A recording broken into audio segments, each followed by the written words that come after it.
Coba deh bayangin, ada sebuah kampanye komunikasi paling gede, paling ambisius sepanjang sejarah. Pesan-pesannya itu didukung langsung sama mukjizat. Audiensnya kelas VIP. Tapi, tahu nggak? Gagal total. Inilah kisah yang kita sebut siklus penolakan. Pernah kepikiran gak sih, buat apa ada mujizat sehebat laut terbelah, kalau ternyata orang yang lihat langsung dengan mata kepala sendiri aja gagal paham? Nah, ini dia pertanyaan inti yang bakal kita bedah habis-habisan.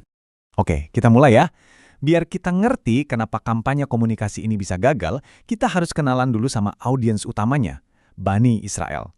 Anggap aja mereka ini audiens super VIP buat sebuah kampanye akbar dari Tuhan. Kampanyenya dimulai dengan strategi yang cerdas banget. Namanya Positioning and Reminder. Panggilannya aja udah hormat banget. Wahai Bani Israel. Ini bukan sekadar nama loh. Israel itu gelar kehormatan untuk Nabi Yakub. Tujuannya apa? Ya buat bangun kedekatan dulu. Biar merasa spesial sebelum pesan intinya disampaikan. Keren kan? Status mereka ini beneran istimewa. Mereka itu umat pilihan pada zaman mereka. Target utama dari serangkaian pesan ilahi. Pokoknya, semua sumber daya komunikasi dari langit itu difokuskan ke mereka. Panggungnya udah siap. Nah, Tuhan di sini nggak ngirim pesan teks atau brosur, tapi langsung ngasih bukti pamungkas. Sebuah pertunjukan visual yang seharusnya bisa menghapus semua keraguan di kepala. Coba lihat, laut terbelah. Ini bukan efek CGI, ini pesan visual dengan resolusi paling tinggi. Al-Quran bahkan sampai negasin, Faro'aitum wa antum tanzurun, yang artinya kalian lihat sendiri pakai mata kalian. Ini bukan dongeng pengantar tidur, ini bukti nyata di depan muka. Harusnya sih cukup ya kan? Ternyata belum.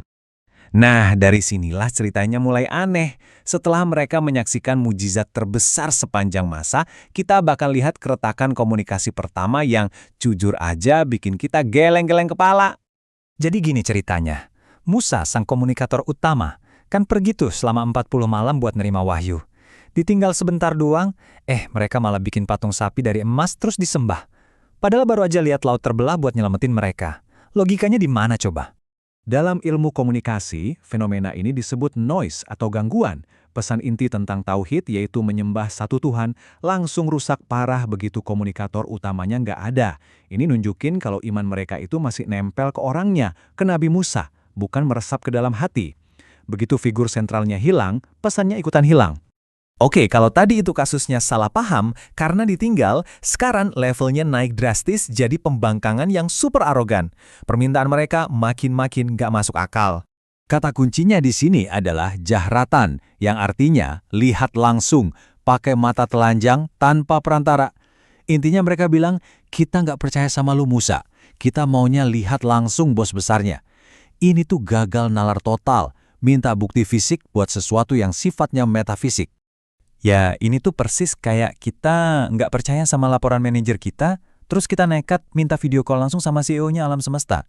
Ini bukan cuma nunjukin betapa absurdnya permintaan mereka, tapi juga arogansi intelektual yang luar biasa. Responnya cepat, tegas, dan nggak pakai nego. Sambaran petir. Ini bukan lagi dialog, ini adalah penegasan sebuah batas. Pesannya jelas, ada batasan yang nggak boleh dilanggar dalam komunikasi antara makhluk dan penciptanya. Dan mereka baru saja menerobosnya dengan fatal. Dan sekarang, kita sampai di puncak siklus penolakan ini. Ini bukan lagi soal salah paham atau sombong. Ini adalah sabotase yang disengaja. Mereka menghina pesan suci dengan cara yang paling sinis. Coba lihat ini, perintahnya itu sederhana banget. Ucapkan hittah, yang artinya, ya Tuhan, bebaskan kami dari dosa-dosa kami. Tapi apa yang mereka lakukan? Mereka plesetin jadi hintah, yang artinya biji gandum. Permintaan ampunan yang spiritual diubah jadi permintaan urusan perut. Dan ini bagian paling gilanya, sabotasenya itu ada dua level. Secara verbal, mereka ganti kata ampunan jadi gandum. Secara nonverbal, mereka disuruh masuk gerbang sambil bersujud tanda hormat, mereka malah masuk sambil ngesot pakai pantat. Sebuah ritual suci diubah jadi bahan lawakan murahan. Ini adalah definisi sempurna dari sabotase semiotik. Mereka dengan sengaja merusak makna sebuah simbol dan pesan suci cuma buat mengejek sumber pesan itu sendiri. Ini sih trolling level kitab suci. Mungkin setelah dengar semua ini, kita mikir, wah parah banget ya kelakuan mereka zaman dulu. Tapi tunggu dulu, ini dia plot twistnya. Kisah ini ternyata bukan cuma tentang mereka, ini tentang kita. Sekarang, coba Kita berhenti sejenak dan renungkan. Semua pola kegagalan komunikasi yang baru aja kita bahas, Ternyata adalah sebuah cetak biru, sebuah manual dari semua masalah komunikasi yang kita hadapi di era digital saat ini. Mari kita sambungkan titik-titiknya. Coba deh kita sambungin, kasus hitah yang diplesetin jadi hintah, itu kan hoax dan clickbait zaman sekarang. Permintaan jahratan buat lihat langsung, itu kayak orang yang nolak data ilmiah tapi ngotot sama opininya sendiri. Kasus patung sapi pas Musa pergi, itu persis kayak grup WhatsApp keluarga atau echo chamber di media sosial. Tempat misinformasi menyebar liar tanpa ada yang verifikasi. Semuanya nyambung kan?